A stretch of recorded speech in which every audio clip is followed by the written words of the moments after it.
Hey guys, I'm going to be talking about 7 spin-off ideas for the One Piece series that I think would be great. These are just my opinion, so let me know whether you agree with it or not, and if not, let me know why in the comment section below. So let's get straight into this video. At number 7, we have the Ace spin-off. Now we already have confirmation that this is going to happen. Shonen Jump announced that they would feature Ace in a magazine, which is going to be overseen by Oda, which is going to make it canon, I guess. But the spin-off is set to be a novel-based format and not a manga. At number 6, we have the adventures of Monkey D. Garp. Now we know he fought hand-to-hand with Goldie Roger. Now wouldn't it be great to see how he became that strong and the process he went through as a Marine from being a cabin boy to a vice admiral in that organization? I think it'd be great to see who made him that way, like his mentors and the different training that he went through and maybe his parents and other influences that he had in his life. At number 6, we have Adventures of Sabo after being shot by the Celestial Dragon. I don't know if you guys remember, but this was just as he was about to set out as a pirate. I think it would be great to see how he reacted after being saved by Dragon and what he went through after being shot. We'll also get to see what made him change his mind from being a pirate to being a revolutionary army. It'd also be great to see how he trained with Dragon and became as strong as he is now. At number 4, we have the adventures of Luffy if he was a Marine. Now we know Garp set out a Marine path for Luffy, throwing him into the jungle and training him to be in the way he is now. But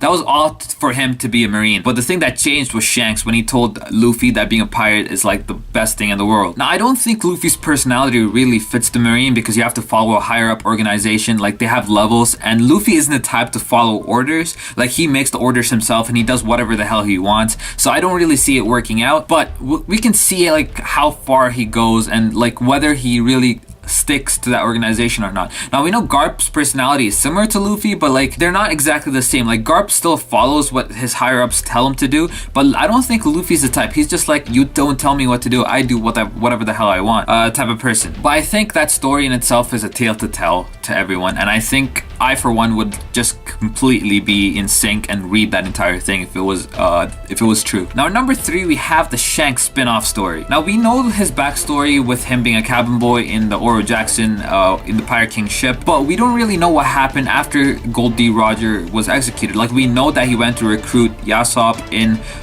the East Blue, but we don't know how he became in contact with Ben Beckman, because Ben Beckman is the first mate, so he joined before Yasopp did. So how did they meet? How strong was Shanks at that point in the story? And how strong is Shanks now? And how did he get that strong? How did he meet all these people? I think that story in itself is a tale to tell, because if you look at Shanks' crew, there is a variety of people and they all look badass. Even Shanks, he doesn't have a devil fruit because we know that because he saved Luffy when he was younger. He had his arm chopped off, and even to now, even with one arm, he's just as strong, or maybe he's just as strong. I'm not sure how strong he was before.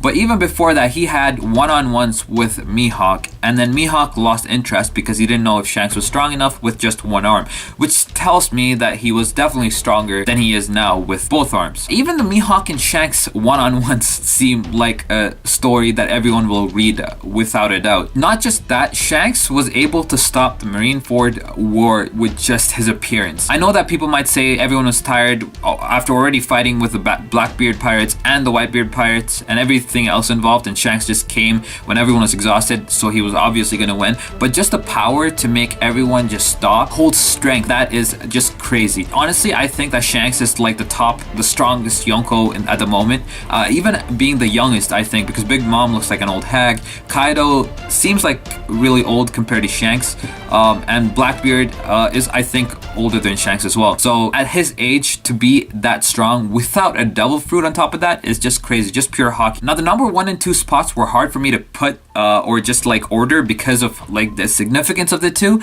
but like I decided to give number 2 to Goldie Roger because the number 1 spot seems more relevant to the current storyline. I'm not saying that the Goldie Roger isn't relevant to the storyline, like of course he is, because everything he set out to do is what Luffy's doing. Just the path and the adventures that Goldie Roger went through with his crewmates in the Oro Jackson, the decisions he had to make, and like the relationship between Rayleigh, his crewmates, and Goldie Roger seems so interesting.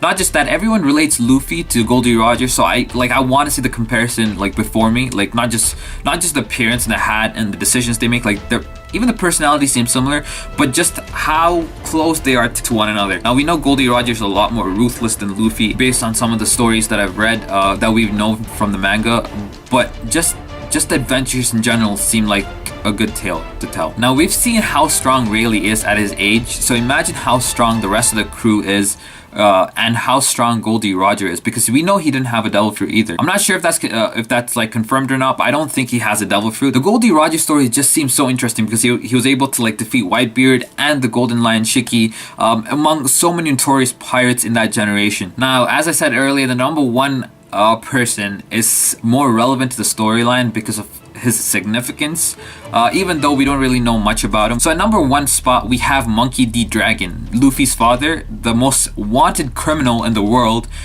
for whatever reason, probably because he wants to overthrow the world government, and also because he's the son of Monkey D. Garp, and now he's the father of another notorious pirate, Luffy.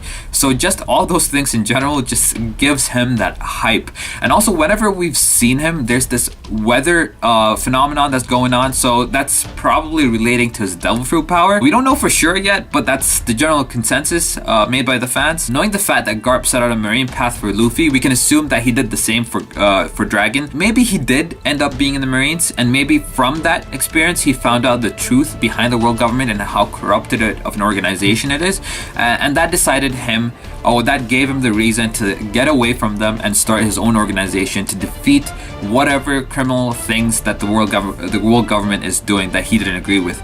So I think that's how the Revolutionary Army came to be. That probably gave Dragon some background information on how the world government deals with situations and how they function, and also maybe some of the secrets behind it. We don't know how long Dragon was in the Marine. Maybe he was strong enough to be a vice admiral, maybe an admiral, because Sakazuki knew him, or Akainu knew of him beforehand, like during the Marineford War, he knew of Dragon. So I feel like that in itself is a great story to tell, especially his significance in the current plot, because we don't know much about him. We've just seen him mentioned, a few cameos, but we haven't really delved that deep into the Revolutionary Army yet.